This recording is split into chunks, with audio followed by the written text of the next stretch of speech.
যুক্তরাষ্ট্রে পড়াশোনার সুযোগ পেয়েও অধরাই থেকে যাচ্ছে হাজারো শিক্ষার্থীর স্বপ্ন। মার্কিন প্রেসিডেন্ট ডোনাল্ড ট্রাম্পের ভ্রমণ নিষেধাজ্ঞার কারণে ভর্তি ও ভিসা পাওয়া সত্ত্বেও অনেকেই এখন অনিশ্চিত ভবিষ্যতের মুখোমুখি। এবিসি নিউজ জানিয়েছে, গত বছর মে থেকে সেপ্টেম্বরের মধ্যে ১৯টি দেশের অন্তত ৫,৭০০ শিক্ষার্থী F1 ও J1 ভিসা পেয়েছিলেন। তাদের মধ্যে সবচেয়ে বেশি ছিল ইরান ও মিয়ানমারের শিক্ষার্থী।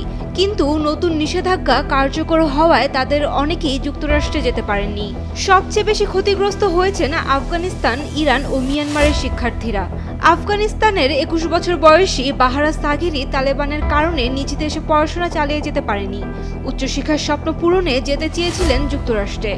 সেখানের একটি কলেজে ভর্তির সুযোগ পেলেও নিষেধাজ্ঞার কারণে তার উচ্চশিক্ষার স্বপ্ন যেন স্বপ্নই রয়ে গেল।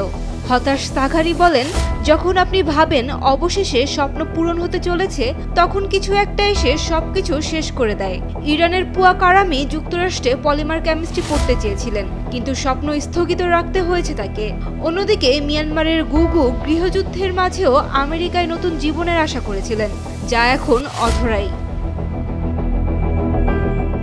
ভিসা প্রক্রিয়ার দীর্ঘসূত্রিতা, অতিরিক্ত যাচাই বাছাই এবং হঠাৎ বৈধ অবস্থান বাতিল হওয়ায় আরও অনেক শিক্ষার্থী পড়াশোনা চালিয়ে যেতে পারছেন না। ট্রাম্প প্রশাসন বলছে, উচ্চ ভিসা ওভারস্টে হার এবং অস্থিতিশীল দেশের নিরাপত্তা ঝুঁকির কারণেই এই নিষেধাজ্ঞা জারি হয়েছে। প্রেসিডেন্ট ট্রাম্প স্পষ্ট করে বলেছেন, যেসব দেশের ভিসা যাচাই প্রক্রিয়াকে অপর্যাপ্ত মনে করা হয়েছে, তারা ত্রুটি দূর না করা পর্যন্ত নিষেধাজ্ঞা বহাল থাকবে।